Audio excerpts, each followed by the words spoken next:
All right. Welcome, everyone, to the third edition of Sharpe Sports Talk. I am your host, Donovan Sharpe. I am joined by my two co-hosts, Miami Jay down there in Miami, and Jay Blaze. Miami Jay, how you doing, man? Doing good, brother. Doing good. Thanks for having us. Good, good. Of course, of course. Jay Blaze, what's up to, man? Not much. Brother's getting married tomorrow, so I'm just Oh boy. Oh no. up here, just with the family. Okay, good, good stuff. So your brother's getting married tomorrow. I know that this isn't that kind of show, but what are your thoughts there? I don't want to say on live, but I wish him the best, but that's all you can do. That's what it is. Is that why you're? Is that why you're? Is that why we can't see you on the camera? Yeah, I just don't know what kind of family's gonna come. I just don't want to interfere with the show at all. That makes sense. Gotcha. Okay, perfect. Perfect. No, it's not it's not members only. Oh my god, Missouri shocks Kansas State. Oh boy, that's going to be great. All right, so let me go ahead and present this. So, yeah, this is going to be our regular sports panel. Oh boy, that's going to be great. Hang on a second. Let me go to window. Give me 2 seconds here, guys. Sharpe boosts. Is that it? Is that the one? Oh, that's the one. There we are. Perfect. Okay, so the first topic we are going to get into is the sports morning radio show. As most of us are aware of at this point, those of us who keep up with this kind of stuff, Shannon Sharpe left Skip Bayless at FS1 amidst the. And I'd heard Jason Whitlock talking a lot about the fact that there were other reasons why Shannon Sharpe was essentially let go, I guess, by FS1. As far as I'm concerned, I think most of us in the know, at least who think we're in the know, we believe that it was because of Skip Bayless, him getting out of pocket, et cetera, et cetera. So let me just read this and we'll react to this. This comes from frontofficesports.com. It says Sharpe boosts first take ratings, leaving Bayless behind. Shannon Sharpe, Hall of Fame tight end, 3-time Super Bowl champion, no relation to your boy. So the first bullet point says first take averaged 717,000 viewers Tuesday to 118K for Undisputed. Smith says Sharpe was pushed out by FS1. So let's go down and read this. Stephen A. Smith's recruitment, the article starts, of Shannon Sharpe to First Take continues to pay dividends for ESPN. The 3-time Super Bowl champ returned to First Take earlier this week with Smith and Molly Hiram. For the second week in a row, their audiences have dwarfed those of Skip Bayless's rival, Undisputed, live on FS1. On Monday, after the first weekend of the NFL season, First Take posted 626,000 viewers to 185K for Undisputed. On the Tuesday after Aaron Rodgers' season-ending injury, First Take drew 717,000 viewers compared to only 118K for Undisputed. Let's see. That was the third biggest audience for First Take this year, behind only Sharpe's Labor Day debut and the February 13th episode after Super Bowl 57. Let me ask real quick. Do we know if those audience numbers are live audience or does it count streaming? I think it's just live audience numbers. Yeah, that's pretty impressive. Yeah, that's very impressive. Jay Blaze, you're pretty good at picking up on this stuff. Does this include only how can I put this? Is this just television or is this television and streaming? I can only assume that this is just television. Undisputed has their own YouTube show. Yeah. And they have Skip Bayless's. They made Skip Bayless make a YouTube channel of his own, but Shannon Sharpe has 1 million subscribers to his YouTube channel. Yep. And losing that, dude, that is a huge blow. So because he was. All right, cool. We will definitely get more into that here in just a few minutes. Let me just finish this article. Sharpe appears on First Take Mondays, Tuesdays. The 2-day average for his shows was up 22% from comparable episodes last season. The numbers also nearly doubled the show's average audience of 363,000 viewers in July. With New York Jets superfan Mike Greenberg in mourning over Rogers Industry, Get Up has also had huge Tuesday, a huge Tuesday, averaging 658K viewers for a 59% increase. Bayless and FS1 have fought back, landing Colorado coach Deion Sanders, the hottest name in sports, 2 weeks in a row on Undisputed. After a shaky start, the on-air chemistry looks to be improving between Bayless and his revamped cast, including Hall of Famer Michael Irvin, Keyshawn Johnson, Richard Sherman, Josina Anderson, and Rachel Nichols. Wow. That is very, very interesting. And of course, the obligatory sign up for our newsletter thing comes up here. Still, 2 straight weeks of big numbers must be satisfying for Sharpe. The NFL Hall of Famer left Undisputed in June after nearly 7 years of on-air partnership with Bayless. During their last few months together, Sharpe and Bayless clashed several times on the air. Now, them clashing several times on the air, that's not a big deal to me. People are going to clash on the air. To me, it was the personal insults, and we'll get into that in a second. Stephen A. Smith, believes that Sharpe was pushed out by FS1. Sharpe's situation reminded him of his own dilemma in 2009 when ESPN dropped his contract, leaving him for dead career-wise. Okay, sorry about that. Instead, it was Bayless who handpicked Smith to be his partner on First Take in 2012, sending his career into overdrive. He didn't want to leave, Smith said about Sharpe on the Joe Budden podcast. He was notified that your services will no longer be needed. Smith's First Take has been number one on weekday mornings for over a decade as the face and the voice of ESPN. Smith also addressed his growing clout within the network. He says, quote, I'm at a point in time where if I don't want you on First Take, you ain't coming on First Take, he noted. Okay, very good. So I guess Stephen A. Calls a shot. Smith is one of ESPN's highest paid talents, making an estimated $16 million annually, but his contract is up in 2 years. He's talked openly about the possibility of moving to late night TV, entertainment, or politics. Wow. Smith's not going anywhere for now, but if he does, Sharpe is perfectly positioned to become the successor on First Take. Both retweeted the front office story pegging Sharpe as Smith's possible successor. Smith and Sharpe are already acting like partners, jetting out to Boulder to watch Deion Sanders in Colorado beat visiting Nebraska on Saturday. Sharpe tweeted a picture of him and Smith conferring in front of a private jet. This just feels good, man. I feel right at home, he noted. ESPN and Fox declined to comment for this story. So Miami J, what are your thoughts initially on these? First, give me your take on, this whole Shannon Sharpe leaving Undisputed for First Take thing. What are your thoughts on that in general? Well, money talks. I'm sure I don't know all the circumstances behind it, but I'm sure they offered him a ton of money. Sure. To go over there. Shannon Sharpe's one of the best personalities in sports media. So of course he's going to draw a huge audience, no matter where he is. He could go to Barstool Sports. Yep. And he's going to draw a huge audience, So, props to ESPN for bringing him back because I think he's one of the good ones that are still left. Not very many of them. No, there definitely are not. Sorry about these. Hang on a second. There. Nope, that's not what I wanted. Nope. I'm a little. There we go. All right, Jay Blaze, what are your thoughts initially on Shannon Sharpe's exiting the Undisputed?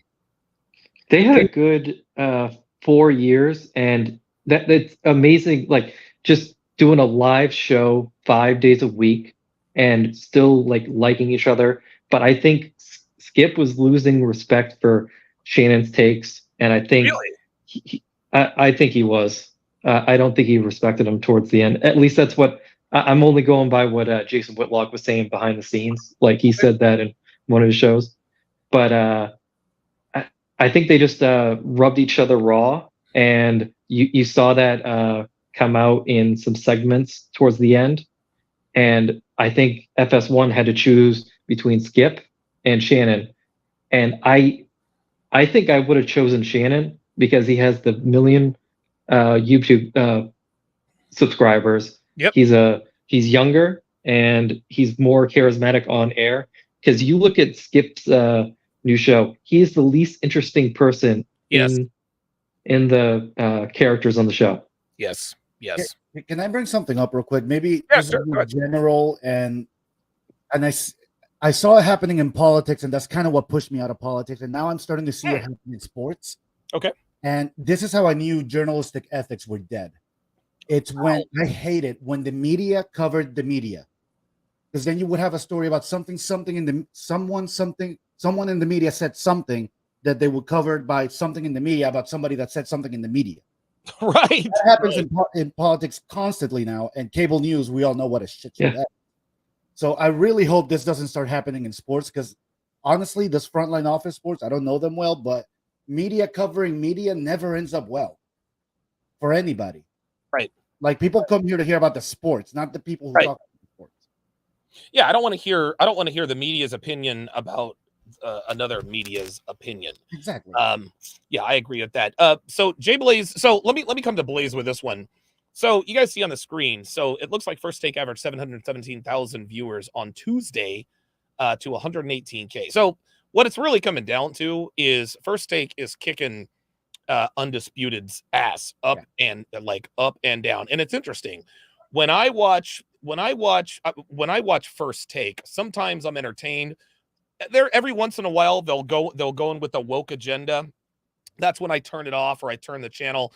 But by and large, it is entertaining, and it is kind of cool, the novelty of Shannon Sharpe back at ESPN debating again with Stephen A. Smith.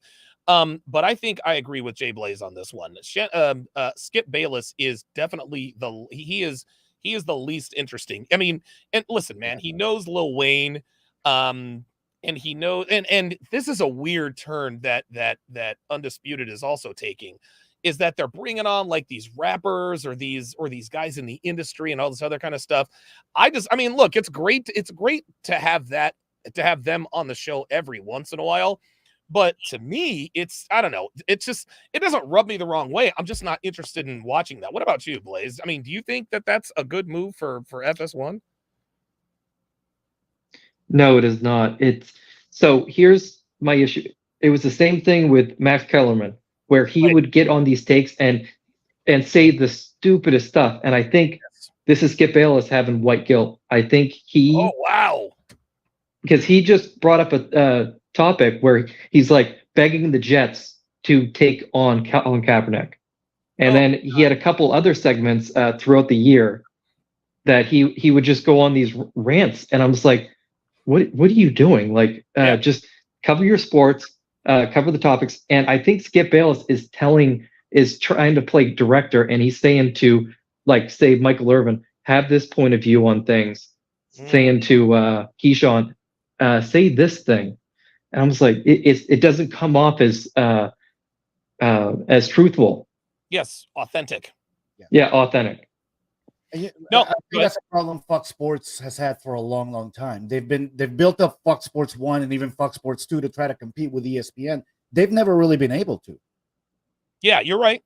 You're right. You know, they keep trying to mirror everything ESPN does. They need to do their own thing. Well, I will say this. There are certain... Now, here's the thing. In terms of the First Take versus the Undisputed thing, listen, First Take is definitely winning that battle. But as far as everything else is concerned, I love all outside of Undisputed. I've listened to Colin Cowherd for, good God, damn near 15 years. I've watched and listened to him since he was at ESPN. Then the show, what is it? Speak with, Joy Taylor, what is his name? Emmanuel Acho, Shady McCoy. Every once in a while they'll have the guy from the NBA come in, they call him Slick Rick. They'll have James Jones in for NFL stuff, et cetera, et cetera. And then of course they have their Speak for Yourself with Nick Wright, Chris Broussard, and Kevin Wildes. Those are wildly entertaining. They're wildly, and they're very, very informative. And the debates seem pure and they seem true. But it never really occurred to me that Skip Bayless or anybody was telling anyone on what takes they should have on certain sports. I never really got that feeling. Maybe I'm not paying attention.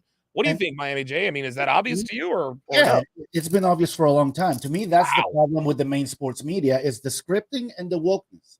I don't get my sports news from the media anymore. I go to YouTube. I'm watching independent creators who are very knowledgeable about the game, and they talk about the game. They're not talking about the drama or the politics or anything else. So, Don, who exploded in the past few years? It was Pat McAfee, who he had all of his buddies that would just have authentic takes about things, and he shot up to the stars. And there you go. We don't get that from mainstream media. They have an agenda they want to push, and they think, oh, like you would have it with Shannon and Skip. You like LeBron, I'll hate LeBron, Oh and God, then we'll get the conflict. yes. And they kept doing that for other things. And you know what? That's what the smart media personalities are doing. They're getting off mainstream and they're getting on YouTube and doing their own thing. Look at Candace Owens. Yep. That's all you got. You only got to look that far. Yep. Yeah. Candace Owens, I think she's still, I think she works for Daily Wire or something like that. Yeah, they're working for smaller organizations. But Candace Owens was a mainstay at Fox News for a long time. Yep, she When was. you look at people like Ben Shapiro also doing his own thing. There's a couple others, but yeah, a lot of people are doing that. And those are going to be the ones that are, once mainstream media dies off, they're the ones that are perfectly positioned to be the next big thing.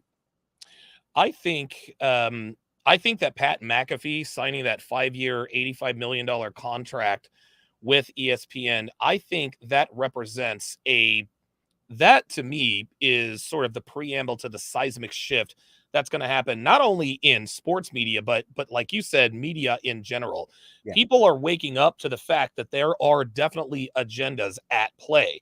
People can no longer trust that what they're seeing on the news or sports media, they can't trust what they're seeing or hearing. It never occurred to me, and that is extremely disappointing, but it never occurred to me that the takes were unauthentic. I thought that they really did feel this way about certain things.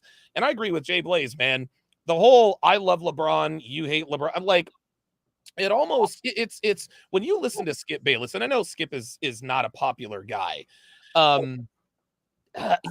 Skip Bayless, man, I don't know, sometimes, and maybe he really is a LeBron hater, but it gets to a point to where it almost sounds shticky, you know? Like it's almost it's getting to the point to where when LeBron does something great, it's always demagnified or marginalized by Skip Bayless. And I think to myself, do you really feel this way? Or because at this point we get it. We know you don't like LeBron. We get it, but who wants to be the sports troll? Who wants to be the sports hater?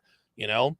That's just the way I feel about it. And of course, the way he feels about Tom Brady and all that other kind of stuff. Go ahead.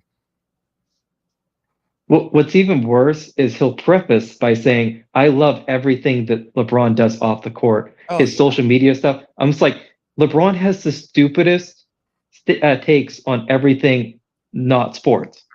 Yep. And I'm just like, why do you respect that? Well, but he wants to take the edge off. Well, the reason he respects that or says he respects it, there you go. He wants to take the spotlight off of him. One last question about this particular first take versus Undisputed.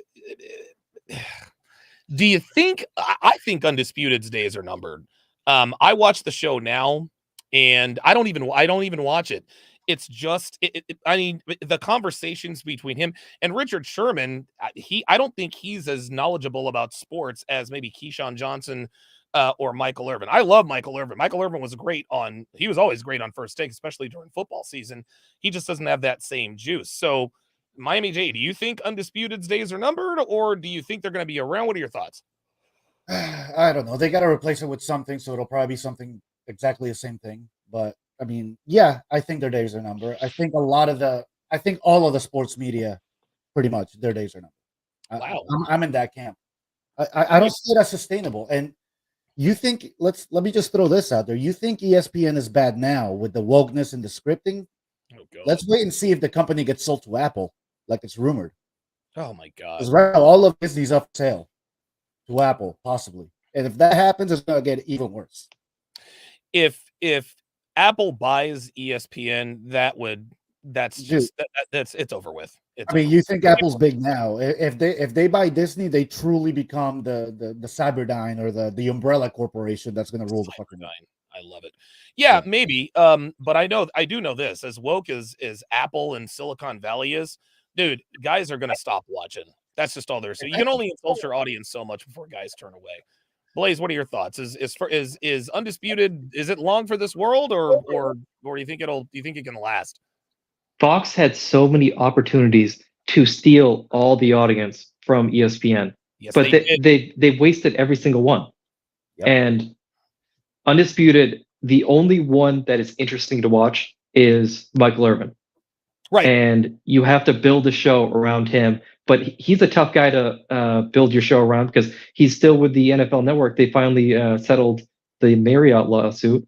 So he's with NFL Network now. Yep. So it's tough. You can't have him 5 days a week.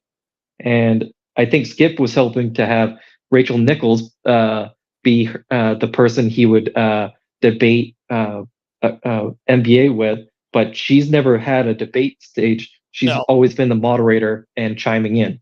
Yep. Look, if in my opinion, and I'm not an executive producer, but what I would do is I would make Rachel Nichols the moderator, and I would just make it 2 people. I don't even know that I would re-up. I mean, listen, Skip Bayless is the OG, that's for sure. But when you already know what someone's opinion is about something, it really kind of makes them boring. And that's only with sports. That's only with sports. When it comes to red pill stuff, you guys already know. Like when it comes to certain, like with the Logan Paul situation, you guys already know. I'm not about to come on here and be like, well, look now, you guys expect me to say that Logan Paul is a simp, but let's just look at this. No, Logan Paul absolutely has no idea what the fuck he is getting into. The only people that really know seem to be Dylan Danis or even Logan Paul's mother, if you've watched these videos. But when it comes to sports, if I already know what your sports opinion is going to be, then why do I need to tune in? I watch Colin Cowherd because he provides a very unique experience. He provides a very, very unique experience and unique takes. That's why I've watched him for 15 years. I'll give you the last word, please. Go ahead. Can I offer one more thing? So next year, because Tom Brady's taking a year off, would it be more interesting to have, instead of Undisputed, have Tom Brady talk to any QB for like that 2 hours and just have breakdown interviews? Wow. Now that I'd be. What about you, Miami J? You think would you watch that?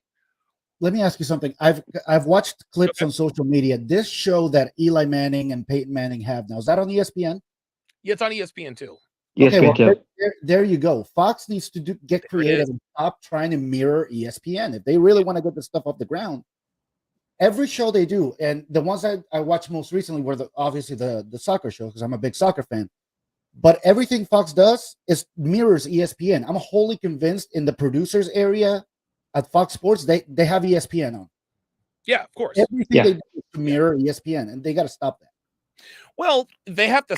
Well, I wouldn't say they have to stop it. If you're going to imitate someone, then do it well. You can imitate, but then you have to innovate on top. There you go. The old saying is I think. Oh, sorry. No, I'm just saying they're not innovating. Go ahead.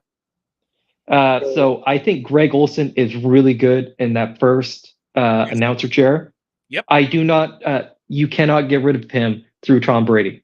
Nope. But if you can make Tom Brady the centerpiece of your Fox Sports lineup, and just have him like do any kind of thing where he's just helping he's an expert at breaking down film. And if you could have like him as a QB lecture, like instead of Undisputed, I think that brings over people, and that would be very authentic where he's just breaking down film. And can you imagine the amount of coaches showing that to their young QBs and stuff? Almost similar, Jay Blaze, to John Gruden's quarterback camp, right? Where he brings in, the draft picks, and they go to the whiteboard, they watch film and all that good stuff. I think that would be great because we all know and trust Tom Brady. He's won 7 Super Bowls. We know he knows what the hell he's talking about. I'll put a pin in this. I'll put a bow on this. I like Jay Blaze said, man. I think that FS1 made a huge mistake in missing the opportunity. We're now entering year 5 or 6 where ESPN has turned completely woke. FS1 could have capitalized on the mass exodus from people who have watched ESPN their entire lives, and for whatever reason, they just haven't been able to do it. Now, I will say, at least. You know what? Let me back that up. We have to understand that Undisputed is the flagship FS1 program. It needs to be something else because all the other shows dominate. You know, like I was saying earlier, the ones that I watch, you know, Colin Cowherd, speak for yourself. First things first. Those are wildly entertaining shows. They're funny, they're fresh. You know, the debates are real. We know that the takes aren't scripted, at least that we know of. So maybe First Take, or maybe Undisputed needs to be replaced by First Things First or Speak for Yourself. I think either one of those would be a worthy replacement and would put up much better competition against First Take than Undisputed, because Undisputed, to me, it's I don't think it's going to be here for too much longer. I really don't. That shows a train wreck. It is. All right, so let's talk about Deion Sanders, aka Coach Prime. Now, I'll admit that when I first heard about, you know, Deion Sanders going to Colorado, I was all out. Didn't want to have anything to do with it. But then I watched the Amazon Prime documentary on Coach Prime. I had no idea the equity and the time and the money and the care that he spent with these kids. I didn't know. I thought he was a Johnny come lately. I thought, okay, he had a couple of good years at Jackson State. All of a sudden he gets a Colorado job. He really did sort of build this grassroots football culture. And now Colorado football is the biggest story in sports. And with the biggest story in sports comes a lot of scrutiny. Now Coach Prime has gotten a lot of negative feedback, a lot of scrutiny, et cetera, most notably from Jason Whitlock and from other people like Jay Norvell, talking about how his mom raised him to, you know, take off his glasses and take off his hat when you're speaking to adults and things of that nature. And I'm never I try not to be a race guy, but I think that the scrutiny of Deion Sanders and what he's doing, I think there are definitely some racial undertones to that. And to deny that would be disingenuous. What say you, Miami Jay? I say let the damn guy coach, man. I mean, I think he's passionate about it. He wants to help out these kids. Stop. Why do people like to pick on people who have an ego? Deion Sanders has an ego. We all know that. Right. But let the guy coach, man. I mean, it's ridiculous to me, honestly. And by the way, I thought you were going to be wearing the glasses that you showed me. No, you could only pre-order the glasses. You can only pre-order the glasses. I don't have the glasses yet, but I have pre-ordered my Coach Prime glasses. I have pre-ordered those. Best $67 I ever spent. I got to tell you, I laughed really hard when you texted me that deal. Yeah, man. I think the story's fun. I love it. The guy's a story in and of himself. I get that, but I know they're doing it for the ratings. People want to hear about this, but let the guy coach. Let's judge him on his merits, not on his personality as a coach. That's what I say. Jay Blaze, what are your thoughts? Do you think that that his scrutiny has racial undertones, or is the scrutiny, is it valid? Is it legit? Oh, I'm sorry. Oh, there he is. So I don't really watch college football much, but this is the most interesting college story of this year. I will say I do like him pushing two-parent families. Like, he is pushing values. Yep. Yes. I would actually say this is the most interesting college story since the Tim Tebow days. Yeah, right. It's almost, you know what? It is the most interesting college story since the Tim Tebow days. It almost has like a USC feel to it. You know, Pete Carroll and Matt Leinart and Reggie Bush and Lendale White, et cetera, et cetera. RT the Brand says, I'd like to see Prime end up coaching the Cowboys. Do you think that could ever happen? Look, for him to make the jump to the NFL, it's got to be more than the personality. I think in college, he can probably get hired on his personality alone, like he probably did at Jackson State. But for the NFL, I think it's got to be a little more than that. He's got to prove that he can coach. He's got to prove that he's got the tactical mind of a football player. And obviously, he's got the experience. But, sure, you know, not every player is a great coach. I think he would have to go to the Falcons and make that stepping stone, and then to the Cowboys. He would have to prove his NFL. Yeah, I don't think the Jones family would just take a chance like that. They like their established names. So yeah, he wouldn't go to the Cowboys first. He could make that step. Yeah, I don't think Deion is going to the NFL. I think I'll tell you what, if his son Shador goes to the NFL, because I don't think he's going to go after this year. I think he's going to go after next year. But I think if Shador goes to the NFL, that could be that could be a stepping stone. But Deion Sanders likes coaching children. He likes raising up young men. He likes making positive impacts on the community. When Jordan Christopher said he wasn't going to the NFL, I remember when Deion Sanders said Shador wasn't going. He said, no. He said, ain't no way you're going to the NFL because I'm Coach Brown. But I think that he has more power and more influence on a college campus than in the NFL because I agree with that. I mean, because let's face it, you're talking to 53 alpha males, 53 millionaires or soon to be millionaires. Yeah. It's harder to coach. It's harder to coach those guys than it is to coach college players. Whereas with college kids, you can be more of an influence. I mean, what are your thoughts about that, Miami? Well, I think Deion Sanders has a pretty healthy ego. Yes.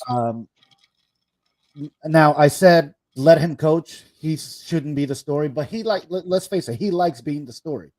If he goes to the NFL, he's no longer the story. He's got 53 other stories in that locker room. There you go. So yeah, I agree with Jay Blaze. If he went to the NFL, he would need to take that stepping stone before coaching the Cowboys. But I agree with you too. I don't see him going to the NFL. Nah, I really don't. What do you think, Jay Blaze? Do you think Deion has a chance in the NFL, or do you think he'll stay in college? If this was the 90s NFL, I would say definitely. But with the amount of players that have their own brands and stuff, oh yeah, he wants the attention on him. And these players, like you just saw the AJ Brown, talking to Jalen. Yes. He wouldn't want to deal with that stuff. No. And by the way, having the attention on him is a good thing for college kids. Absolutely. Yeah, it is. A lot of these kids cannot handle the pressure, so the coach takes it upon himself to do that, and that's fine. In the NFL, that can't happen. Not only that, Deion is already a great recruiter. What is happening now is other kids from other schools are seeing what's happening at Colorado. They're meeting Stephen A. Smith. They're meeting Shannon Sharpe. They're meeting Pat McAfee. They're meeting The Rock. All of these, Jamie Foxx, Kevin Hart, all of these celebrities have sort of descended onto Boulder, Colorado. And these celebrities are starstruck by Shador and Travis Hunter. You know what I mean? Like it's like, The Rock was like, hey man, I was looking forward to meeting Shador Sanders. And Shador is like, dude, you're The Rock, man. Like you are The Rock. But now these kids are the celebrities. Who wouldn't want to go and play for the traveling circus right now? That is the University of Colorado. Deion Sanders, Shador Sanders, Travis Hunter.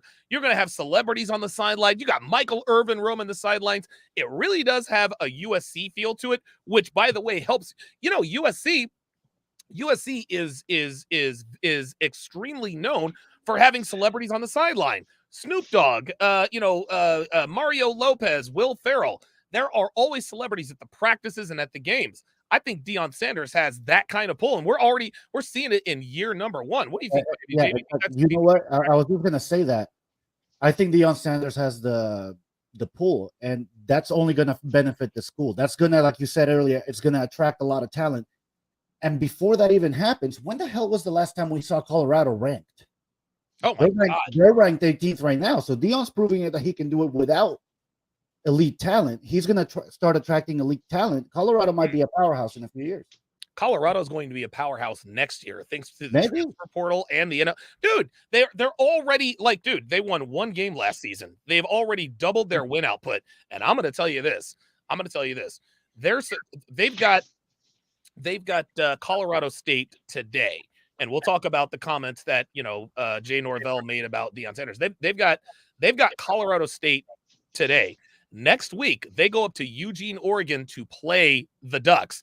Now, Bo Nix, I fully expect Bo Nix and the Ducks to win that game because they are substantially better than Colorado. But we thought the same thing about TCU, and the Buffaloes went on the road.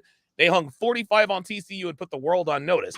So let's just say that Colorado goes on the road and beats the Ducks in Eugene.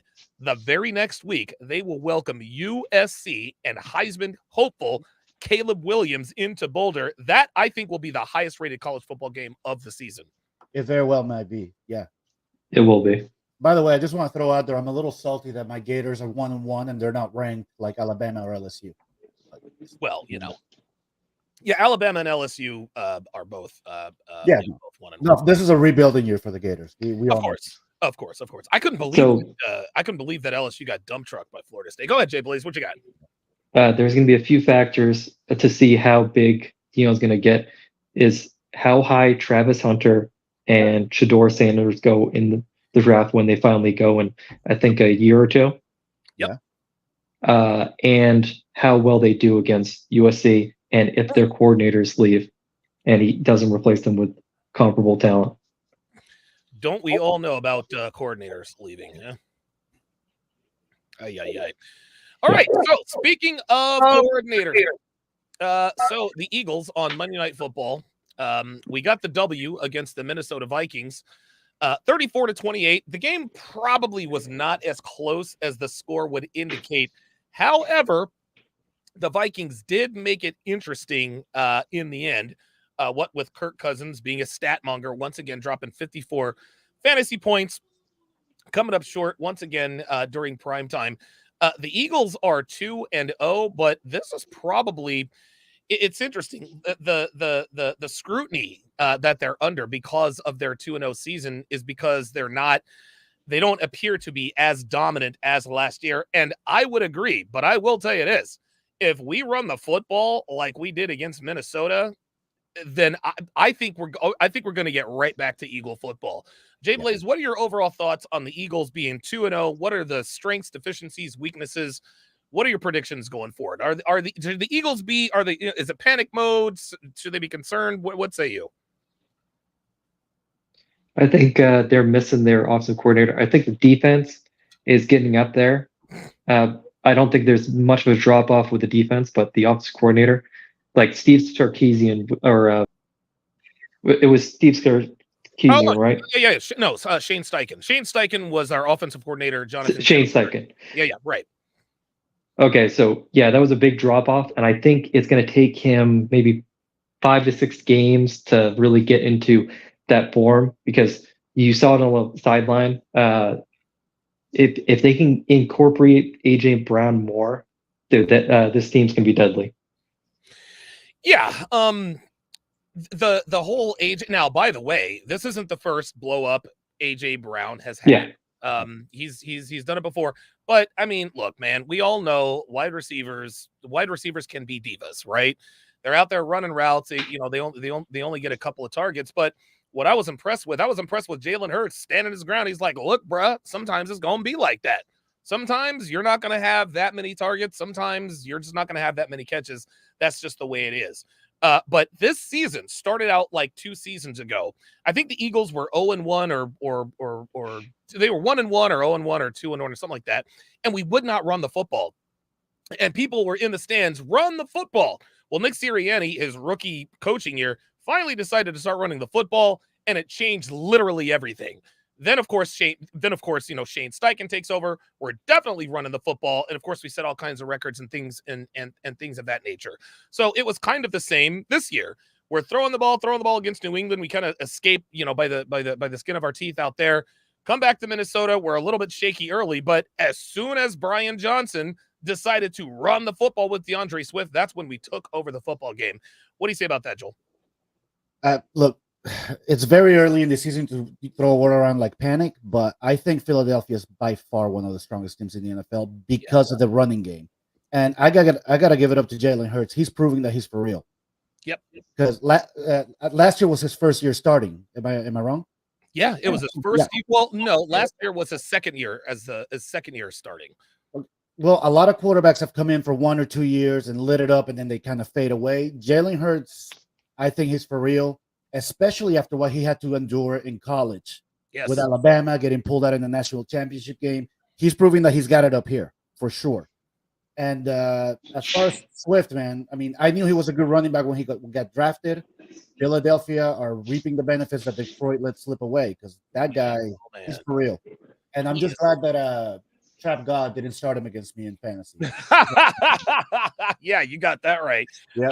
And by the way, you know where DeAndre Swift went to college, right? The University of Georgia. I hate that. No, don't remind me. I should have known that one, but I swear to God, man, it's just Dude, shout out to Howie Roseman. Like dude, the Eagles are literally we've got 6 starters from the University of Georgia, 13 on the roster overall. Jay Blaze, what are your overall thoughts on the Eagles and their start so far this season? I think they're probably one of the best teams. And dude, the way you're gonna beat the Cowboys, and I watch every Cowboy game, is running the ball. They can't stop the run. There you go. And once teams get adjusted to that and stack the box, then it's gonna give AJ Brown even more opportunities to hit people deep. No, I agree totally. Look, am I concerned? I don't know. Maybe. Our first game last year, we won against the Lions 38-35. The very next game was against Minnesota. We beat them 31-7 or whatever the score was. Look, man, at the end of the day, the Eagles are 2-0. We are undefeated, and just like Miami J said, you can't really make too much after the first couple of weeks. But over the last 2 seasons in the regular season, the Eagles are 19-1. We've won 8 straight regular season games, and it would be even higher than that if Taylor Heinicke doesn't decide to run around and then take a knee. Brandon Graham, hit him and got that penalty. And then, of course, Jalen Hurts getting hurt. But look, I think the Eagles will be fine.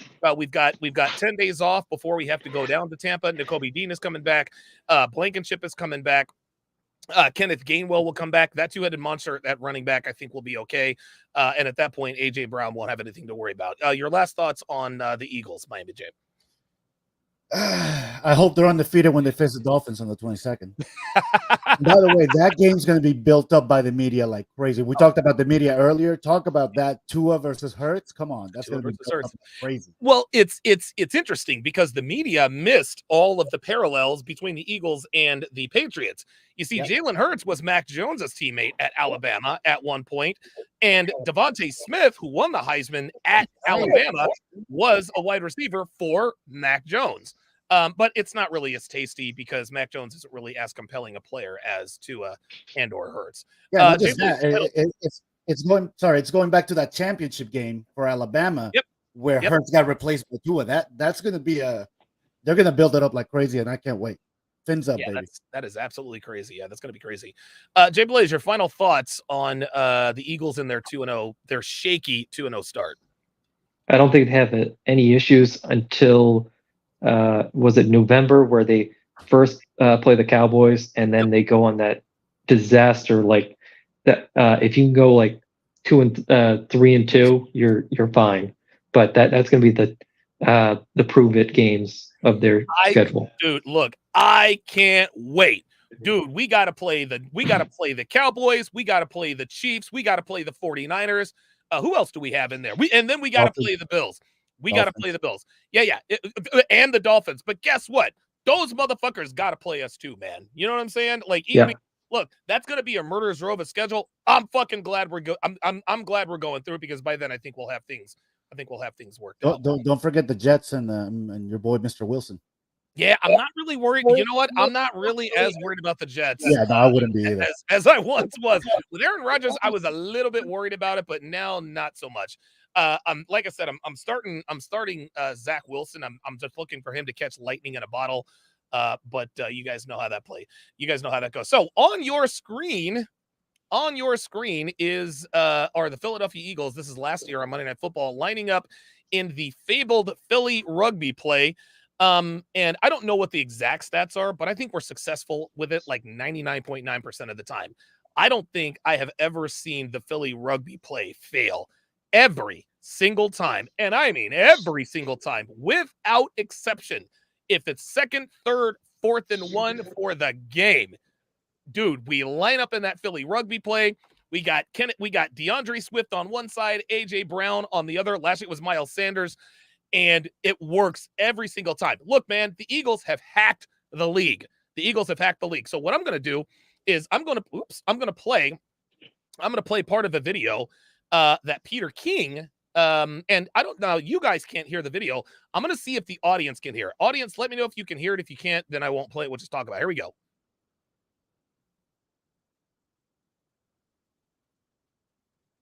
Okay, audience, can you guys hear that? I don't see anything on the chat yet. Okay.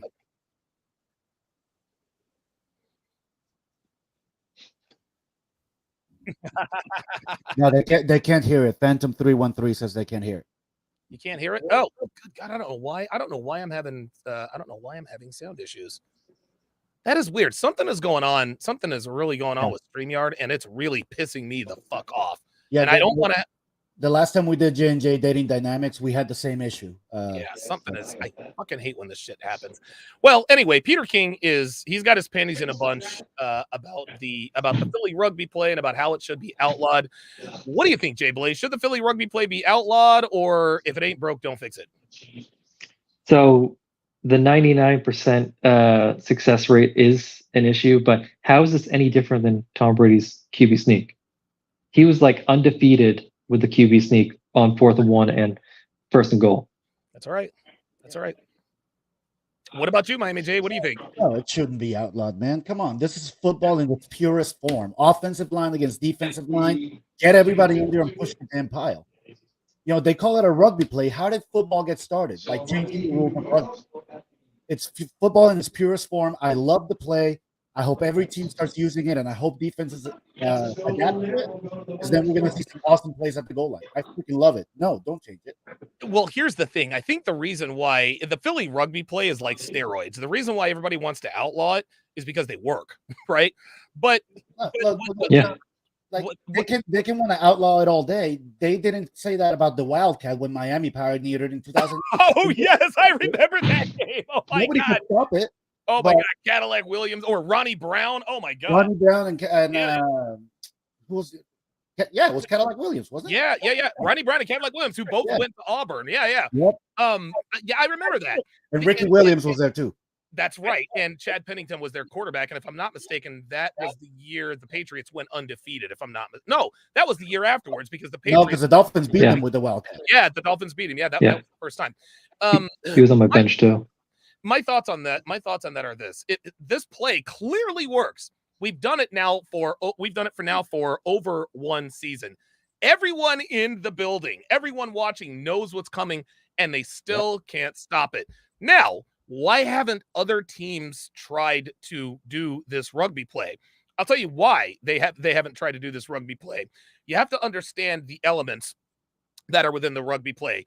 You have a Hall of Fame right tackle, Lane Johnson, who is probably the best right tackle ever. You've got Jordan Mailata, who's still young, but he's one of the best left tackles in the NFL. You've got Jason Kelsey, undersized, but a future Hall of Famer. You have 3 Hall of Fame offensive linemen.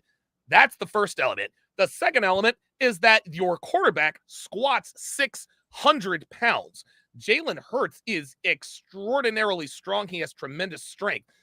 That is the biggest factor when it comes to it.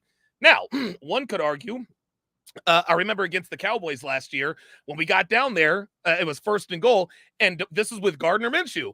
And DeMarcus Lawrence was like, we know you're going to run this. Come, we're ready for it. And Gardner Minshew got in. So why don't you think other teams are mimicking this play? We put out the blueprint. Why doesn't anybody else follow it? I'll tell you why, because they don't want their quarterbacks to get hurt. Exactly. I think the only other team that could run it is the Bills. You need a big, strong quarterback. I think one of the things that helps Jalen Hurts is that he's not that tall.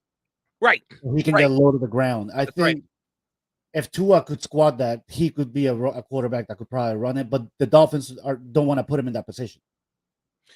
I think that's one of the things. Ooh, he would have got rocked. That would have been targeting.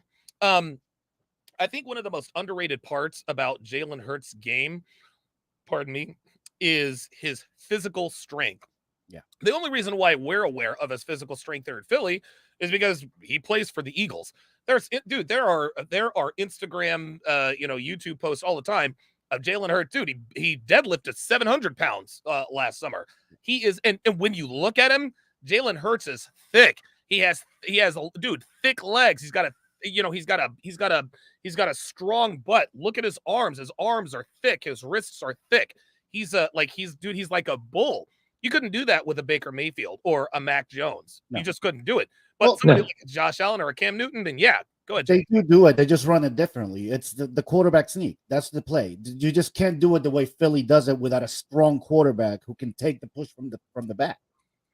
That's what it is. So you've got the strength of Jalen Hurts and then you've got two other people pushing behind him. Then you've got the tight end who always picks up the rover. Dude, I fucking love the play. Yeah. And I remember when the I remember when the Eagles first started running it. The very first time I saw it, I was like, oh, okay, 4th and 1. Okay, quarterback sneak, we got it. We did it against Detroit 3 or 4 times.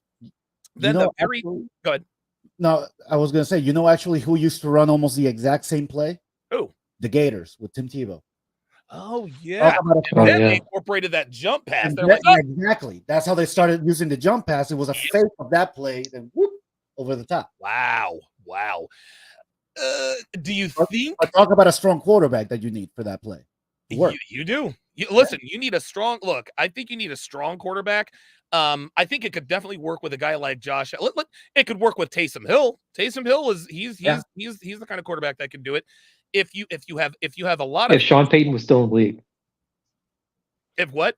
If Sean Payton was still with the Saints, he would run that play with Taysom Hill. Run that play. Yeah. Absolutely. I don't think he could with Russell Wilson. Do you think the Philly rugby play gets outlawed? Because people are starting to make noise, and it's I don't know how you outlaw it. It is like, I mean, dude, you've got the right amount of offensive linemen. There's no illegal motion. Everybody is on the line. The proper number of people along the line of scrimmage. Everything about it is legal. The only thing illegal about it is that it works every time. So do you think that this is the year where after this season, do you think the competition committee says, okay, the Philly rugby play is going to be outlawed, or are they just going to allow it to be played because we're not breaking any rules? You can't outlaw it, man. I mean, first off, I don't think it gets outlawed, but if it does, it opens up a slippery slope. Yep. Where you have certain changes based on football situations. And that's a dangerous precedent to set. All of a sudden, there's going to start saying, oh, you can't do so and so forth there. You can't so on for the 20-yard line. That's opens up a very, very dangerous Pandora's box for the rules of football. What do you think? I hope they outlaw it. I don't think they'll outlaw it, but it's very bad if they do. What do you think, Jay? If Jalen Hurts gets injured on this play at any time, that would increase the likelihood a lot more. Ooh. But if there's no injuries, I don't see any issue. That is a very good point. Yes, because we know that the NFL wants to protect the quarterback. Wow. I didn't think about that, man. Yeah, Holy moly. That's a great point. Because remember wanting to protect the quarterback. Go ahead. Because remember they banned the pulling down the horse collar when when Roy Williams pulled down when he pulled down Terrell Owens and he broke his leg. I remember that. Yeah, that was a high profile, and so they banned that play, or that they banned the horse collar. The horse collar. So if any high profile player gets injured on this, it's gone. I think it would have to be a high profile. It would have to be a quarterback getting injured, and I think it would have to be a dangerous injury, like a concussion or something like that. If like a bruised thigh or something like that, it wouldn't happen. But if he maybe gets a concussion, a dislocated shoulder, something like that, then you bring up absolutely an injury could do it. Or a Nick Bosa gets injured on this play. Ooh, yeah. Oh, like if because what the Eagles do. I don't know that I'm breaking news here, is that all of the offensive line basically they turn themselves into an arrow and get as low as possible, right? And the way to counterbalance that is to get lower.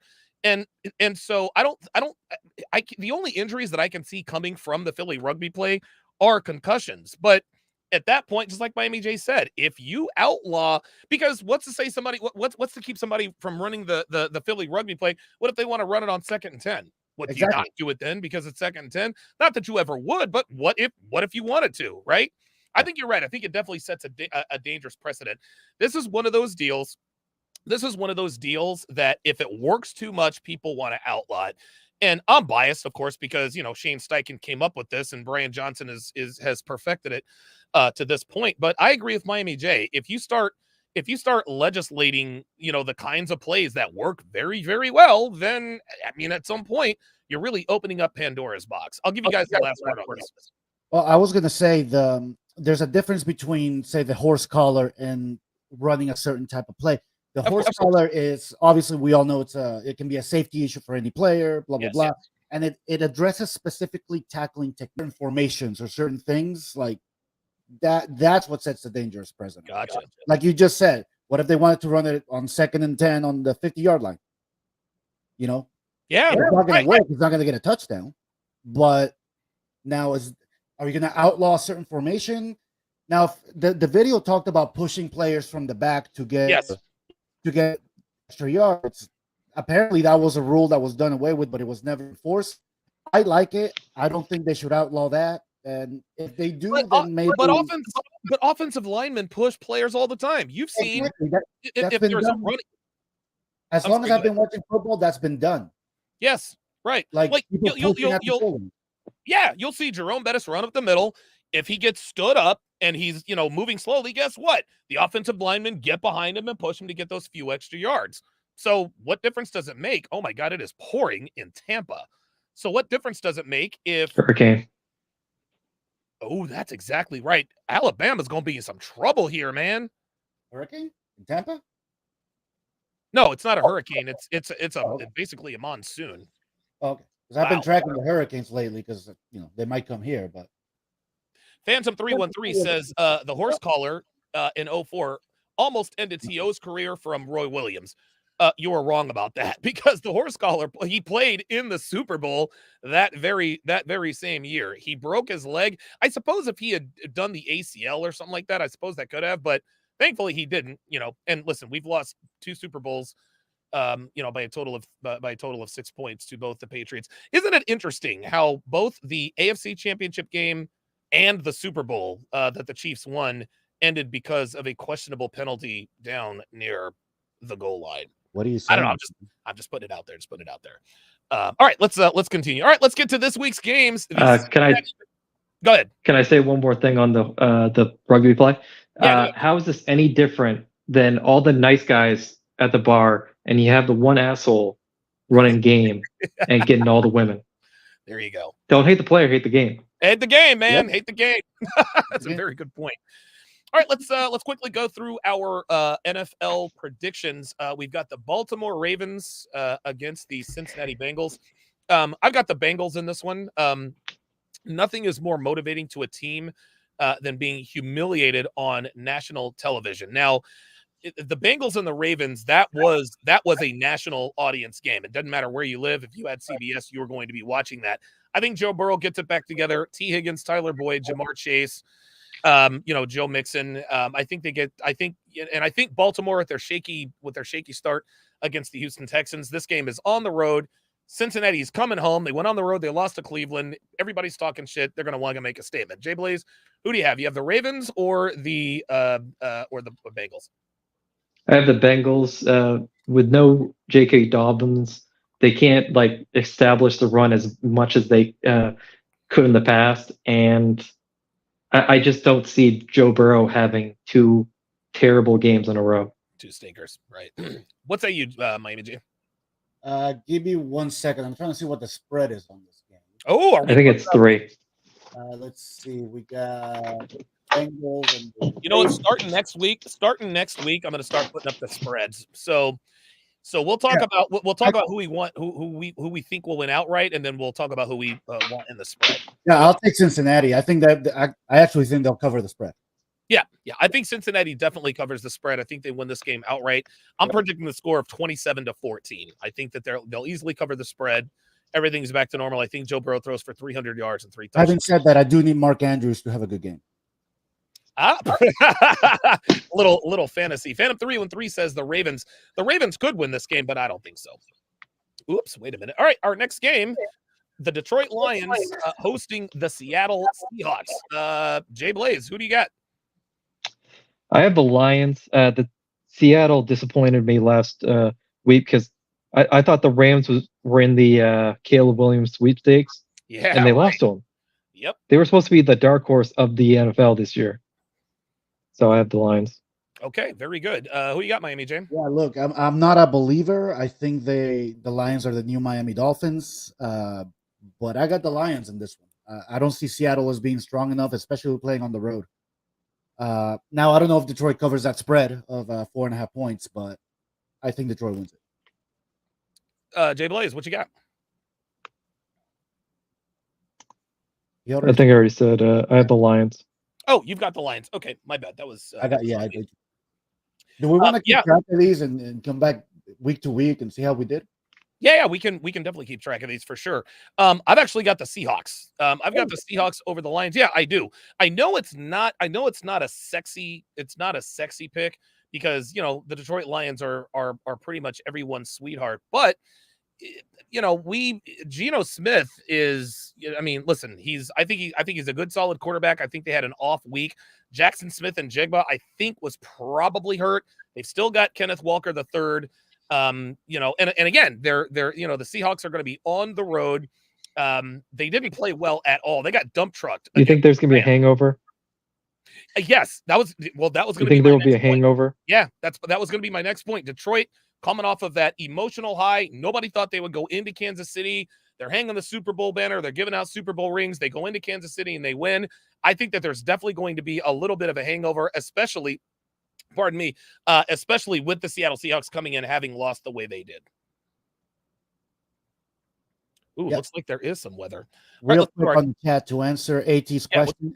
Mark Andrews is questionable still this week, but he did practice on Thursday, so things are looking good for him to play. Yeah, all indications. Yeah, Mark Andrews, I think they held him out of practice on Thursday, but he's been at practice. He was at practice yesterday. Yeah, he's been at practice most of the week. Yeah, no restriction. So I think Andrews will be good to go because trust me, the Ravens definitely need him. It is absolutely raining cats and dogs in Tampa. Holy moly! Oops, wait a minute.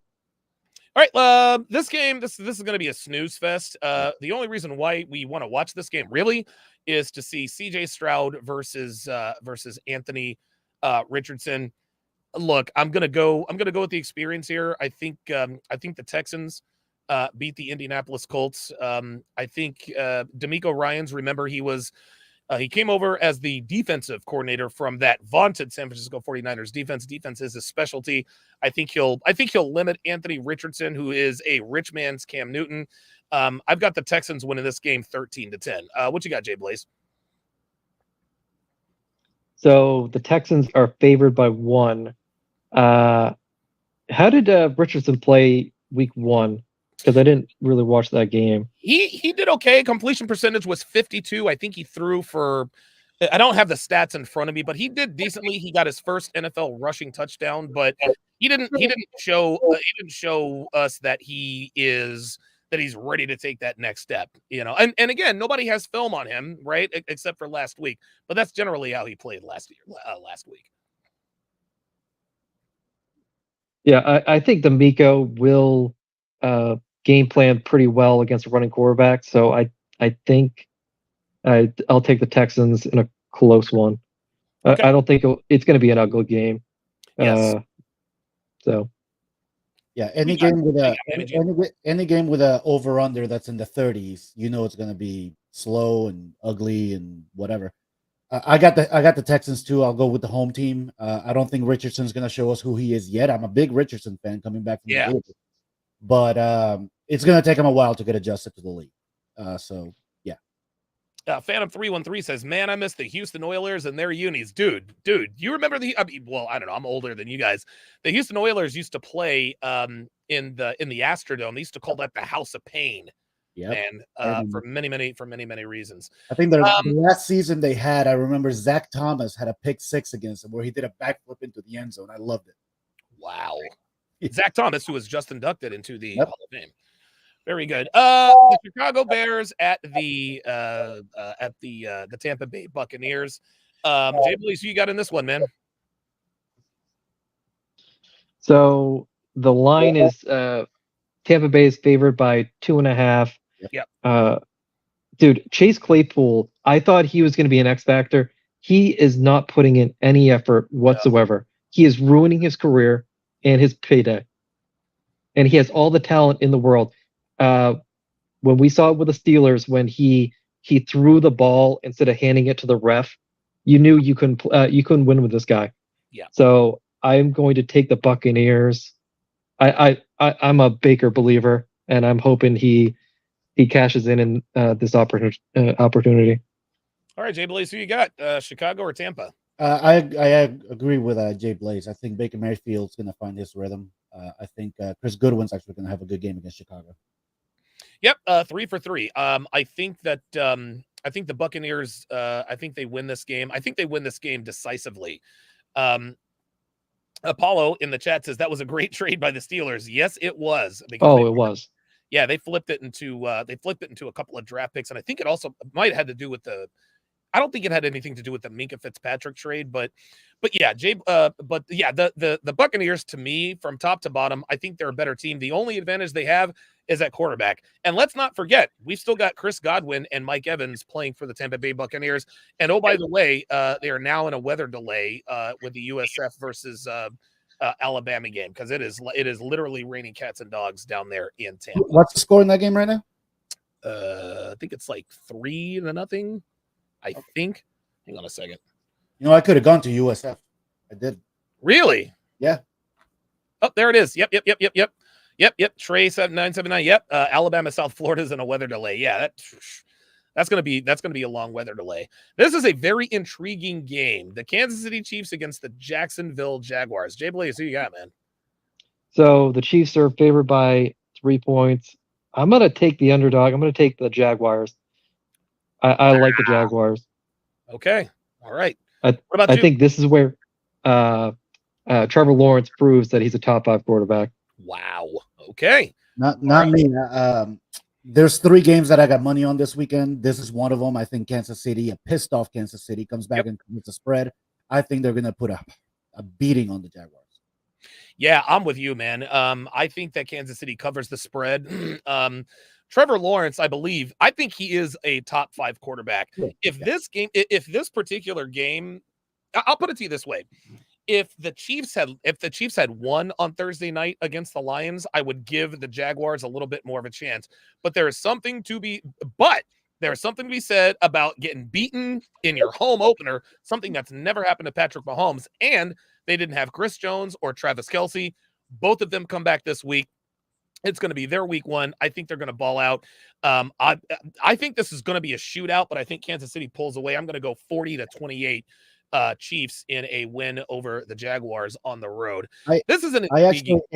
Sorry, Donovan, on that last game, if you're a betting man, I actually like the over in that game too. I do have Kansas City covering the spread. Okay. The over, I think it's a little low. It's a 50. Oh yeah.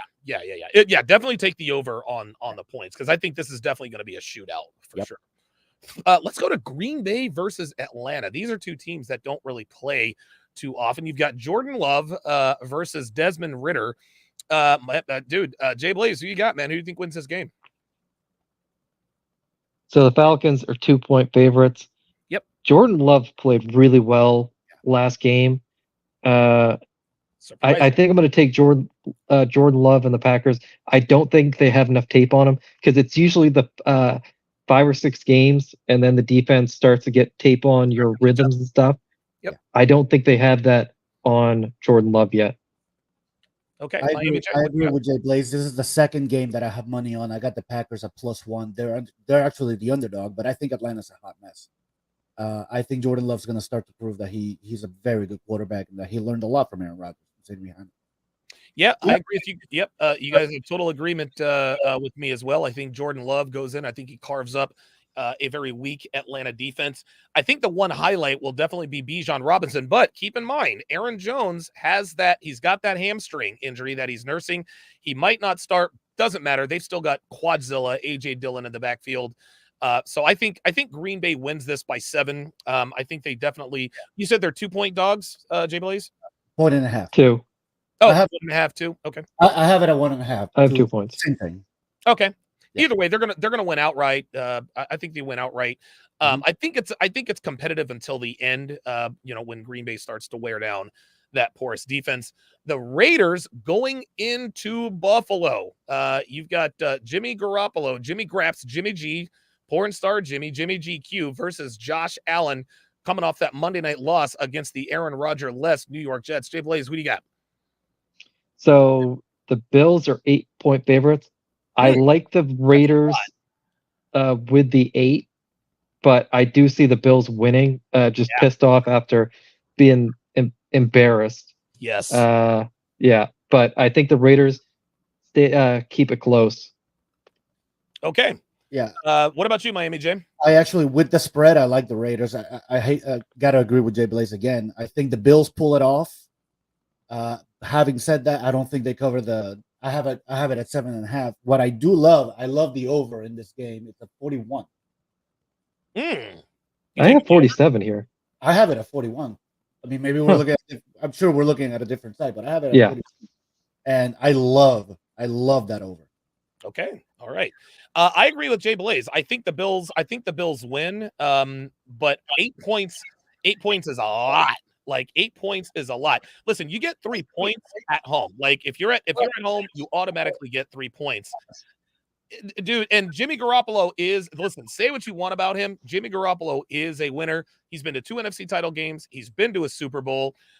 And it's not cold. It's not cold in Buffalo, at least not yet. But I think Josh Allen, just like Jay Blaze said, he's pissed off, he's embarrassed, all those turnovers, et cetera, et cetera. I think that definitely wears on his mind. I don't see them blowing out the Raiders because I think the Raiders are a better football team than we think. But I agree with Jay Blaze. I think Buffalo wins, but they do not cover the spread. Do you think the Stephon Diggs drama affects it at all? Oh boy, that's a very good question. It really, really depends upon how Josh Allen plays. Stephon Diggs is getting increasingly frustrated because of Josh Allen's, proclivity to play hero ball. He's always the biggest and the strongest player on the field, which is fine. But I mean, he was best when he had Brian Daboll. Brian Daboll went to New York, and now the turnovers are returning. So I will tell you something. If let's just say the Bills go 0-2, 1-3, 2-4, and Josh Allen hasn't cut down the turnovers, yeah, I think their season could unravel very, very quickly. I don't see it happening that way, but it definitely could unravel for sure. We are seeing a mirror image of Carson Wentz through Josh Allen, because Carson Wentz was so gifted and talented, but when his offensive coordinator left, he would play like it was 4th down in the last game in the Super Bowl. He would play hero ball all the time. Yep. And if you looked at the tape of the Bills, they kept pointing at their head to Josh Allen, like going, play smart, play smart. Yeah. I think they think that he's a dumbass. Yeah, I don't think he's a dumbass. I just think he's erratic. I think in the heat of the, and so you got to understand, guys like Josh Allen, Cam Newton, when all else fails, when everything breaks down, they know that they can just run through the defense. And listen, that was fine in high school. That was fine at Wyoming. That was fine at Auburn for Cam Newton. And that's fine the first few years in the NFL. Yeah. But like everybody in the NFL is fast. Everybody in the NFL is smart. I think Josh needs to slow his mind down and just understand that you don't need to throw a touchdown. You don't need to hit a grand slam on every pitch. Take the layups, take what the defense gives you. If you got to turn into Superman, definitely turn into Superman. But there's no need in risking your body on a 3rd and 13 in the second quarter with 8 minutes to go. It just doesn't. Yeah, it doesn't make sense. Real quick, if both the Dolphins and the Bills win this week, then look for next week to be a trap game for both of them. The Dolphins will play the Giants. The Bills will play the Redskins, or whatever their name now. And then they play each other in week 4. So next week could be a trap game for both of those teams. I don't think that's a trap game for Miami. I think, honestly, man, just based on what I've seen from week 1, Miami they are the team to beat in the AFC. I picked them to be out of the playoffs until I saw Tua absolutely just shred that Charger. Dude, when Tua's on the field, man, his accuracy, it's like stupid. It's stupid scary. Like he puts the ball exactly where you want it all the time. We were all. It makes me feel very, very good to hear that from somebody who's not a Dolphins fan like I am. Jesus, as it makes me actually believe, because Dolphins fans, we always get our hopes up, man. And so do we. I've got to the point where I'll believe it when I see that in week 15 and 16 and shit. And plus, you got Jalen Ramsey coming. Oh my God, yeah, dude! I'm telling you, Xavier Howard, Jalen Ramsey, Bradley Chubb. Jesus, go ahead, Jay Blaze. So weren't the Dolphins like 7-1 before Tua's awful concussion. Yeah, because they were dominating, right? Yeah, and that's one thing that as Dolphins fans we've gotten used to is our starting quarterback getting injured, somewhere halfway through the season. We used to have fantastic seasons. Tannehill, I think his last, obviously he had an injury written last 3 seasons. Yeah. But each season before Tannehill won like his last 24 games with the Dolphins. Yeah, when we had Tannehill on the field, we won. And then he'd get injured and our season would go down the drain. There you go. And that's why they didn't re-up. I mean, they actually did. I think they re-signed him, but then a couple of years later, they did and traded him to Tennessee. Yeah, they traded him to Tennessee, which I think was a good trade for Tennessee. Honestly, man, I thought Ryan Tannehill's career, I thought he was going to be destined to be a backup. Hey, congratulations to him. He got a $117 million contract, to play quarterback for the Tennessee Titans. That's the thing. He was always great. He was always a great quarterback. He's always good. Except he was very injury prone. Wow. And a few years ago, I told you, I called it that it would be Ryan Tannehill to replace Marcus Mariota in Tennessee. You did. You did. Because Ryan Tannehill was just traded him just to kind of be Marcus Mariota's his backup, his mentor. He actually ended up taking within like 3 weeks, Tannehill took over that job. And never gave it back. Never gave it back. Speaking of Ryan Tannehill and the Tennessee Titans, they've got the Los Angeles Chargers coming in. Now, keep in mind, DeAndre Hopkins is questionable. I don't think he has played. I don't think he's practiced all week long. With or without if DeAndre Hopkins isn't going to play, I think they absolutely get boat raced by the Chargers. I think the Chargers run away with this one. I'm going 31-7. I'm going 31-7 Chargers. What about you, Blaze? Okay, so the line is. Did we lose him? You there? Dude, Staley, if he starts off 0-2, he's done. I think he loses the locker room. So he needs to win this game. I think they boat race him. Yeah, the Chargers. What was the line? Because you cut out when you were talking about what the line was. I have it at 2.5. Oh, right. 2.5. The 2.5. Chargers are 2.5. Oh, so the Chargers are 2.5-point favorites. Dude, take the Chargers, give up the points. Dude, bet the farm. There's no way LA goes into Tennessee and hangs a W. Because again, keep in mind, Miami's defense is also very good, but the LA Chargers also have a very good offense. So I think and the Tennessee Titans always play well, good defense, run the football. I think the LA Chargers go in and overwhelm them. I actually agree. I'm a believer. As big a fan of Tannehill as I am, I'm a believer in Justin Herbert. I think they go in there and just take care of business. Yep, absolutely. Jobs are on the line. San Francisco at LA. Now, this is interesting. Both teams are 1-0. They both come off of blowout victories, but nobody expected the LA Rams to because we were talking about this off the air. We thought that they were going to be in the Caleb Williams sweepstakes, and Matthew Stafford said, not so fast. Jay Blaze, what's the line? What do you think is going to happen in this game? Niners are 7-point favorites. On the road? Yeah. So that's a lot of points. That is. That is a lot of points. We don't know if Seattle was just fool's gold. Right. So I almost say the Niners cover. Whoa! Wow. So I think the Niners cover. What about you? What about you, Miami J? I agree. I don't think the Rams are for real. You're starting Matthew Stafford in fantasy, right? No, I am starting Zach Wilson.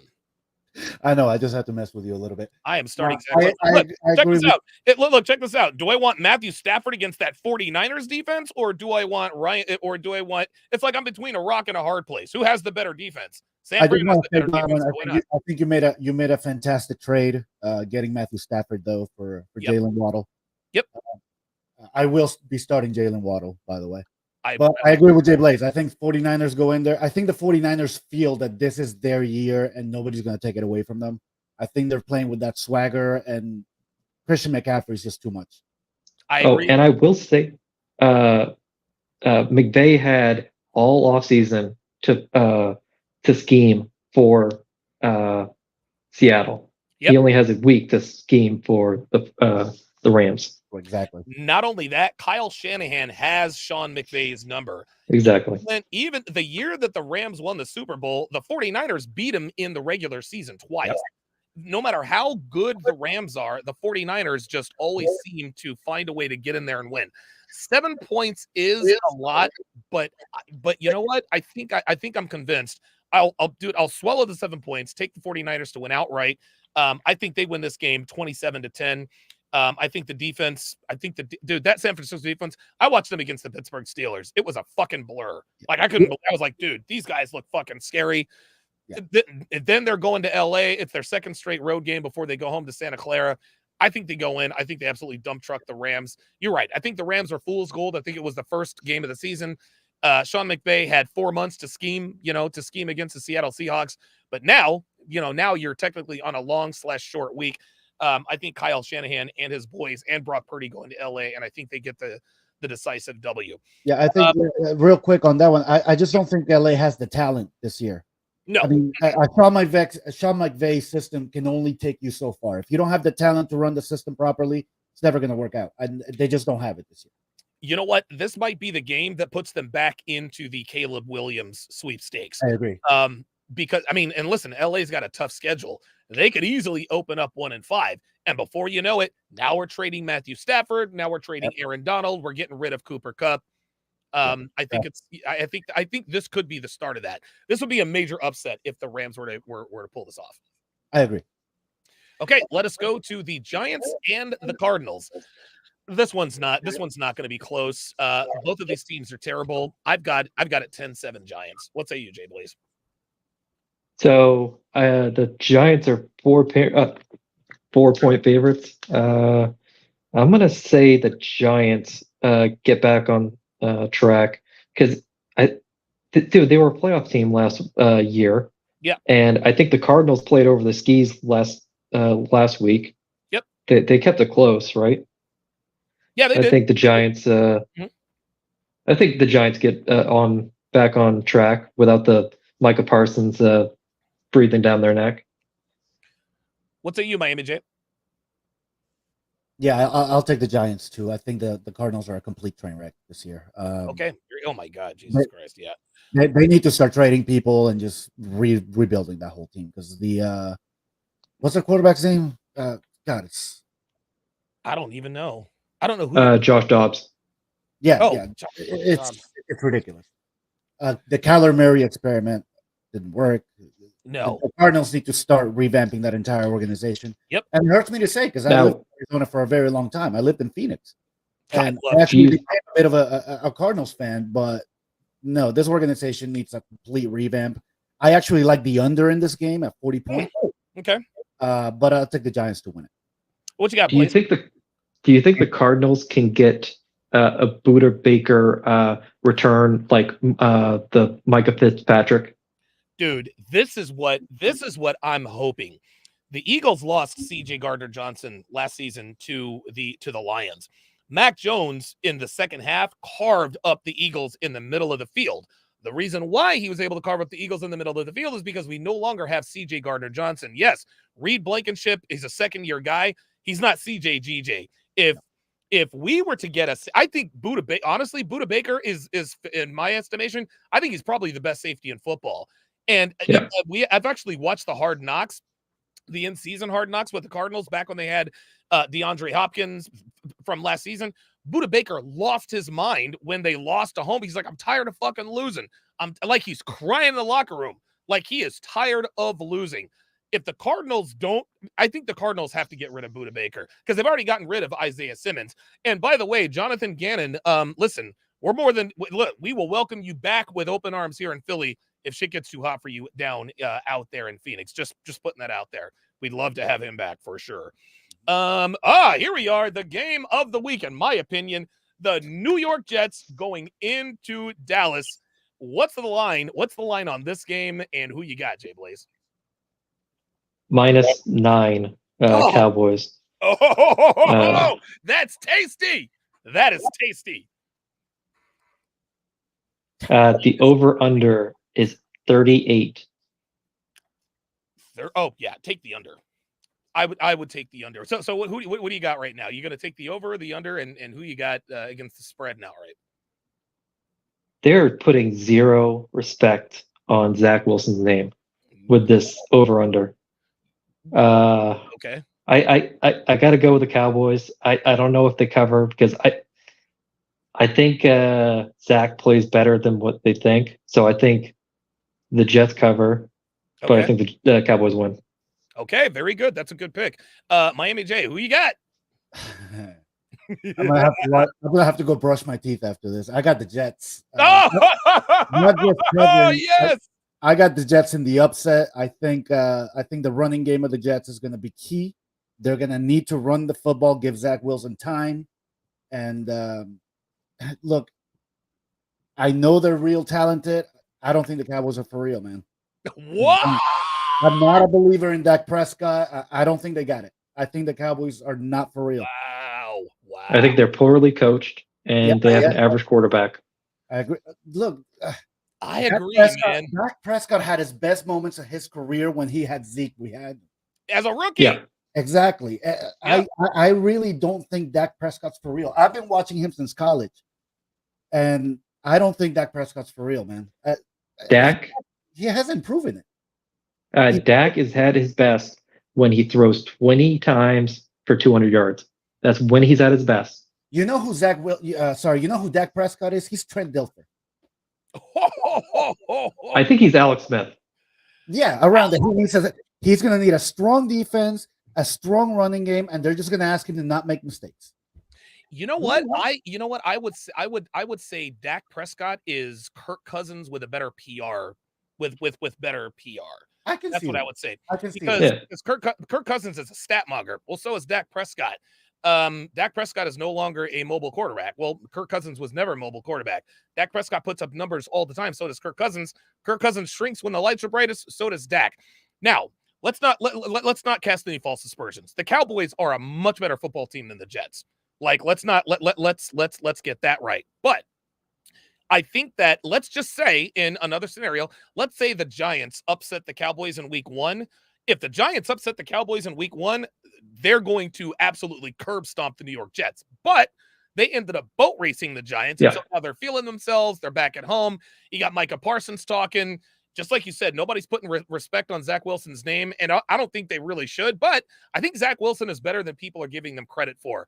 So if, like I said, if they play this game 10 times, if they play this game 20 times, I think the Cowboys win this game 19 times. I think this is game 20. I think they catch him by surprise. I think Zach Wilson plays the game of his life. A Phantom 313 just put it right there. If they can run Breece Hall and Dalvin Cook, and keep Zach Wilson mistake free, take what the defense gives you, keep Dak and that offense off the field, I think the Jets have a chance to win. So I'll take the Jets to win outright and cover, but it's going to be very, very close. But I wouldn't be surprised if it goes the other way, and I'm definitely taking the under. You know what I would do if I was the Jets? What would you do? It may not work. I will say. Hang on, let me get this one out. It may not work, but I would come out and the first drive that is scripted, I would throw the ball the entire drive. Okay. So make the Cowboys believe that that's going to be your gameplay. Then let that drive it. Hopefully, if it would work, that would set up Dalvin Cook and Breece Hall to just run roughshod all over the game. That's awesome, dude. What you got, Jay Blaze? So if you don't think Aaron Rodgers, he has nothing else to do. If you don't think he coached out or schemed a game plan against the Cowboys and told every single bit of it to Zach Wilson, you are crazy. Of course. So if they can establish the run and get him some easy throws, because dude, the Giants got away from the run game that was just slicing up the Cowboys. Yes, that was stupid. I don't know why they did that. Yeah. And that's the trap the Jets can't fall into. They cannot abandon the run game. Right. Even if they're down by 2 touchdowns and late in the third quarter, they got to keep running the ball. The Jets can run the football, just like the Eagles were struggling against the Vikings until we decided to run the football. Then the game looked one-sided. For me, that is the game of the week. I cannot wait to watch that.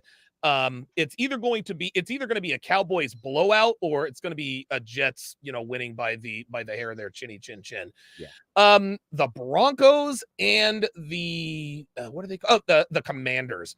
This game is a lot of people around the league are saying that if the Broncos lose this game, that could be the beginning of the end of Russell fucking Wilson. They're getting Jerry Jeudy back, but the Redskins are also, the Commanders are also getting back Chase Young. I don't know what kind of game shape he's in. I think the Broncos pull this one out because they have to.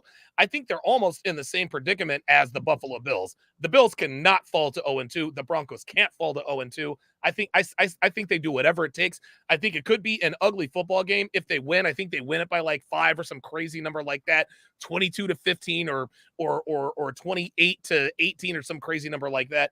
What say you, Blaze? So the line is the Broncos are favored by 3.5. I have to take the Broncos because I don't think the Commanders. I don't think they have their quarterback, and I just don't respect the Commanders right now. I think, yeah. What about you, Miami? I agree. I think this is the year that we finally get back the Russell Wilson that we used to see in Seattle. Okay. At least that's my hope because I love Russell Wilson when he was in Seattle. Yeah, that's my guy, man. Yeah. I hope he gets back into it. I think this is the year that happens, and I think the Broncos will be fine in this game. They'll cover the spread. Okay, very good. I agree with Jay Blaze. I think that either Sam Howell is not the guy or Ron Rivera is not the guy. Sam Howell has the talent, but Ron Rivera is he's a defensive head coach. And defensive head coaches with great quarterbacks always struggle. Sean McDermott up there in Buffalo, he's a defensive head coach. Brian Daboll goes to New York. Now Josh Allen is struggling again. The New York Jets, Robert Saleh, Zach Wilson. Zach Wilson hasn't developed under Robert Saleh because Robert Saleh is a defensive head coach. Ron Rivera is another guy sort of similar to that, defensive head coach. Not saying that he's a bad head coach, right? Because he did coach the Carolina Panthers to the Super Bowl. But that was more on Cam Newton, though.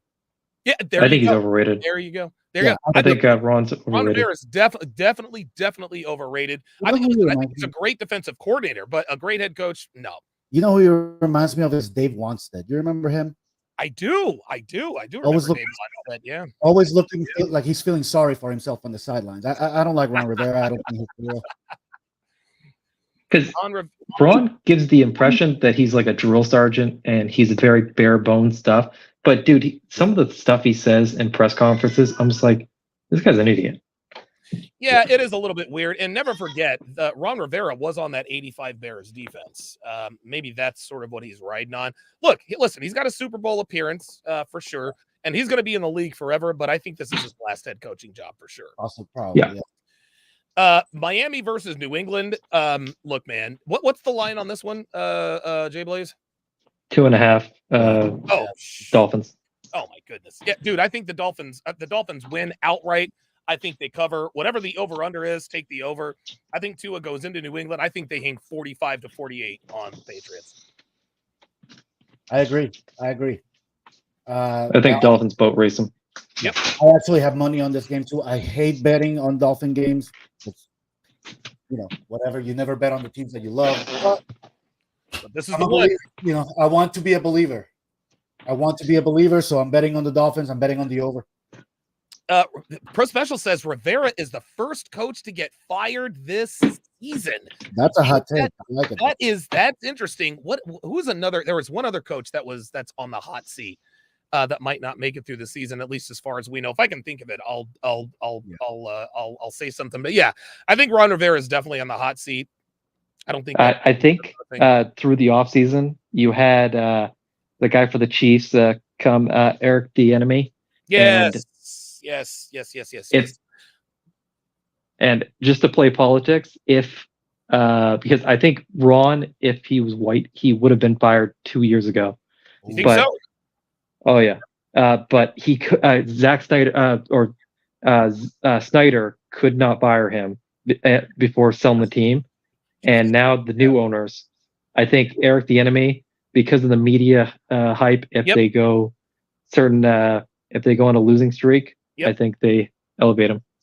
That's a good take. And if Eric Bieniemy becomes the head coach of the Washington Commanders, I think it gets even worse. I think Eric Bieniemy, look, I think Eric, I don't want to call him a fraud, but Eric B, it really pisses me off that everyone hyped him up. He's this great offensive coordinator. Dude, the head coach is Andy Reid and the fucking quarterback is Patrick Mahomes. I could have been the offensive coordinator for the goddamn Kansas City Chiefs. Like, to me, that was one of the most disingenuous narratives. Eric Bieniemy deserves a chance. No. Andy Reid ran that fucking offense, and there's Patrick Mahomes. You're not going to tell me that Eric Bieniemy is responsible for the success of the Kansas City Chiefs. They will not miss a beat. So I'm hoping Eric Bieniemy gets the head job in Washington. Then we'll find out what kind of coach he really is. Because I'm not saying this because I think he's a bad guy, but the way they hype this guy up, to me, it's disingenuous. It really frustrates me because now you're going to have coaches getting opportunities because they're black or because they're of color. Eric Bieniemy he was supposed to be this hot prospect, but the league knew. The league knows Eric Bieniemy is not really the offensive coordinator in Kansas City. They know that it's Andy Reid. I hate the jip job they did there. When they fire Ron Rivera, we're going to find out who and what Eric Bieniemy really is. That's been happening for a while, though. I mean, the NFL hiring coaches because they're black. Didn't they put the rule that you had to interview minority coaches 12 years ago? It's ridiculous. Yeah, that was the Rooney Rule, man. It's just, oh my God. Is that still in place? So, Don, at my old job, I was working with this one woman. She was a nightmare. They gave her the best recommendation for her next job, so she would take it. That's exactly what the Chiefs did with Eric Bieniemy. They said he blows sunshine out of his ass and everything, and they tried to get rid of him so many times, but the league saw through this. Yep. And they gave him this job. He is an overqualified running back coach. I agree. He should have stayed a running back coach. Yep. You know what? Looking past the issue of race, I think NFL recruiters or not recruiters, the hiring managers or whoever the hell is making these decisions, they need to get a little bit better because there's excellent coordinators who are destined to never be great head coaches. Right. The name Charlie Weiss comes to mind. Oh, perfect. Yes. You know, there are some guys that are Turner. fantastic coordinators because there's such different jobs. If you're a coordinator, you're a tactics guy, you're in the trenches, like picking out plays, things like that. That's not a head coach's job. He may put some schemes together and things like that, but a head coach's job is more of a man manager. And one doesn't necessarily like Caldwell. Right. There you go. Like Caldwell. Yeah, Jim Caldwell, same deal. It reminds me like a guy like Norv Turner. Norv Turner was excellent defensive offensive coordinator, not a good head coach. Listen, he got his shots as he should have, but he hasn't like I don't even know if he works in the league anymore. But I think Eric Bieniemy is a glorified quarterback / running back coach. Yeah. It just angered me that everyone was caping up for this guy when it was obvious that it was Andy Reid coming up with these schemes and Patrick Mahomes and if there's no better example of this than Nathaniel Hackett going to the Denver Broncos. Everyone thought that Nathaniel Hackett was this quarterback guru and quarterback whisperer. Yeah, it's real easy to be the quarterback whisperer when the quarterback you're working with is Aaron fucking Rodgers. Exactly. He goes to Denver with Russell Wilson and he gets exposed. So now the same thing I think is going to happen with Eric Bieniemy. Listen, I hope he does well, but I don't think he will. I think Eric Bieniemy is garbage. Or Adam Gase with the Dolphins and the Jets. Oh yeah, Adam Gase. Oh my God, Jesus fucking Christ! Yeah, Adam Gase. What was he like? Oh my God. Oh my goodness. Havoc Pleasant says he wasn't the main reason for Mahomes' success, but if you watch that game, part of the reason they look bad was Eric Bieniemy. I totally agree. Let's go to the next one. The Carolina Panthers against the New Orleans Saints. What's the line on this, Jay Blaze? 3 for the Saints. 3 for okay, so they're 3-point favorites on the road. Who you got, Miami, Jay? I got the Saints. I think my boy Jamal Williams is gonna have himself a game. Yep. And I don't think the Panthers got anything this year, honestly. I think the Saints are gonna go in there and not boat race them, but they're gonna have a pretty dominant win. Yep. What about you, Jay Blaze? I think Bryce Young needs a year of just really bad football to get his legs under him. So I have the Saints. Good. I agree. Bryce Young, this is his rite of passage. This is his Peyton Manning year. He's going to get beat up. He's going to throw interceptions, and he's going to get better. Derek Carr, I think the Saints are going to be sneaky good this season. Yeah, I agree with that. They play in a weak division. They've got Derek Carr, Chris Olave, Michael Thomas is back. Of course, they've got a really good receiving core that a lot of people aren't really aware of, or rather, their defense. I think their defense is a lot better than people give them credit for. That is the first Monday night game. What's that? Alvin Kamara coming back week 4. Yes, that's right. Alvin, yep, absolutely. Havoc Pleasant says the Saints win, but Young throws a touchdown. No, I agree with that. I agree with that. That is the first Monday night game. The second Monday night game are the Steelers and the Browns. What's the line on this? 2.5 for the Browns. For the Browns. So the Browns are 2.5 favorites on the road. Who you got, Miami, Jay? I got the Browns. Honestly, the Steelers, I know they played the 49ers, but they look like absolute garbage in week 1. The over-under is only 38. I think Nick Chubb goes in there and just runs riot on these guys. And plus, Cam Hayward is questionable. I think they just put him on IR, if I'm not mistaken. Well, there you go. I mean, I think the Steelers, honestly, this does not look like a Steelers team. This might be what's the coach's name? God, Mike Tomlin. This might be Mike. Does not look like a Mike Tomlin coach team. At least they didn't in week 1. You know, I hate to say it, but if it keeps going like this might be his last year in Pittsburgh. I don't think. I think if Mike Tomlin goes 1-16, that's not going to be his last year at Pittsburgh. He's been there. This is his 17th year, and he's never had a losing season. And the Steelers have only had 3 coaches all time. The first one was Chuck Noll, then it was Bill Cowher, then it was Mike Tomlin. Mike Tomlin is the youngest head coach, the second youngest head coach to ever win a Super Bowl. This does not look like a Mike Tomlin coach team. I don't think he'll be fired, but I think the Steelers actually win this game. Remember, they don't have Cam Hayward, but they still do have TJ Watt. So I think the Steelers win this game. I'm going to go 21-20 Steelers. What about you, Jay Blaze?